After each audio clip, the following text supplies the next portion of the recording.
नमस्कार दोस्तों, मेरे YouTube चैनल में आपका स्वागत है। दोस्तों, आज हम लाला लाजपत राय के बारे में जानेंगे। शेरे पंजाब लाला लाजपत राय का जन्म 28 जनवरी सन 1865 ईस्वी को पंजाब के लुधियाना जिले के दुधिके नामक ग्राम में हुआ था। BA और LLB की परीक्षा उत्तीर्ण कर सन 1892 ईस्वी में उन्होंने लाहौर में वकालत आरंभ कर दी। सन 1888 ईस्वी में ये कांग्रेस में सम्मिलित हो गए। सन 1905 ईस्वी में अंग्रेज शासन द्वारा किए गए बंगाल विभाजन का इन्होंने दृढ़ता से विरोध किया।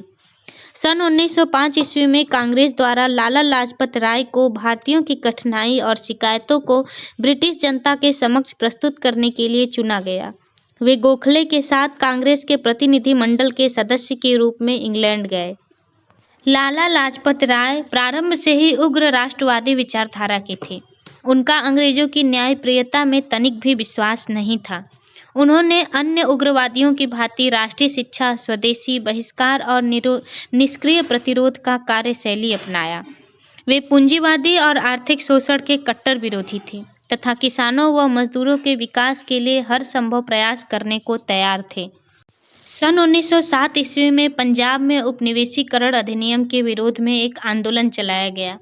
पंजाब सरकार ने उन्हें पंजाबी असंतोष का जन्मदाता मानकर 6 माह के लिए देश से निकालकर बर्मा भेज दिया। जब वे जेल से छूटकर आए तब जनता ने उनका हार्दिक स्वागत किया। सन 1907 ईस्वी के सूरत अधिवेशन में उन्हें उग्रवादियों द्वारा अध्यक्ष बनाने का निश्चय किया गया, लेकिन जब उन्होंने संघर्ष की स्थिति देखी तो अपना नाम वापस ले लिया। इसके पश्चात वे देश के बाहर रहे और इंग्लैंड होते हुए अमेरिका चले गए। 5 वर्ष वे वहां रहे। उन्होंने वहां होम रूल लीग की स्थापना की। सन 1916 ईस्वी में उन्होंने यंग इंडिया और भारत पर इंग्लैंड परासरण नामक पुस्तकें लिखीं। सन 1920 ईस्वी में कांग्रेस के कलकत्ता अधिवेशन में उन्होंने अध्यक्षता की थी। इस सम्मेलन में ही असहयोग आंदोलन संबंधी प्रस्ताव पारित हुआ, जिसके वे पक्ष में नहीं थे, लेकिन फिर भी वे पूर्ण शक्ति से उसमें कूद पड़े और गिरफ्तार हुए। चौरी चौरा घटना के बाद गांधी जी के द्वारा आंदोलन को एकाएक बंद कर देना उन्हें पसंद नहीं आया।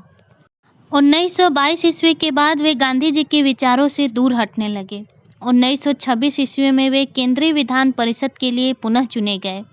1919 ईस्वी में औपनिवेशिक स्वशासन के समर्थन थे, परंतु 1928 ईस्वी में उन्होंने पूर्ण स्वराज का समर्थन किया।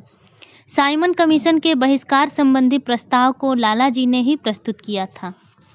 लाहौर में साइमन कमीशन का बहिष्कार करने वाले जुलूस का वे नेतृत्व कर रहे थे। पुलिस के लाठी प्रहार से उनकी छाती में गहरी चोट पहुंची। इन चोटों के फलस्वरूप सन 1928 ईस्वी में उनका निधन हो गया। उस समय उन्होंने कहा था कि मेरे शरीर पर पड़ी लाठियां ब्रिटिश साम्राज्य के ताबूत की किले बनेंगी। उनके निधन से भारत ने एक अमूल्य रत्न खो दिया। वे देश की आज़ादी के लिए शहीद हो गए। उनके निधन पर शोक प्रकट करते हुए गांधी जी ने कहा था कि एक विशाल नक्षत्र का भारतीय गगनमंडल से लोप हो गया था। इनकी मृत्यु से दुखी होकर हमें उनके अदम्य साहस, आदरणीय चरित्र, परिश्रम, देश प्रेम के गुणों से प्रेरित होकर देश के स्वराज्य के लिए भरसक प्रयत्न करना चाहिए। दोस्तों, अगर आपको ये जानकारी पसंद आई हो तो कृपया मेरे चैनल को सब्सक्राइब कर दें और वीडियो को लाइक कर दें। धन्यवाद।